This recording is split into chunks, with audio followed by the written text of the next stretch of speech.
Nagpasa ng Certificate of Candidacy o COC Chair Manalo para Pampanga 1st District Board Member ngayong Biyernes, October 4. Ini po yung data pinili ko, kaya beda po din ka akong barangay official nung nakarin ko po makatuknang at nung nakarin ko rin po mag-start bilang SK chairperson. At ngayon po, kaya tabi ako na para mag-file kong pasibayo bilang provincial board kaning 1st District, which is yung Mabalacat and Magalang po. Samantala, bistaman alinala kayabe niniri Pampanga Governor Dennis Delta Pineda at Vice Governor Lilian Nanay Pineda king kayang pa mag-file, sinabi ng Manalo aabaya no nini Reni king karalang pa mag-file. Actually po, ating sabi ako rin po king pa mag-file dari Governor Dennis Delta, ang po yung nanay, sabi kay mo rin po, kaya may kaya ko po na sabi ko, nganing data ini, yan po yung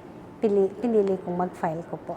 Kasalungsungan niyang konsihal na ni Mabalacat City, Manalo, makaluklok yan naman king sangguni ang palalawigan ng timong presidente ng Philippine Councilors League o PCL Pampanga Chapter.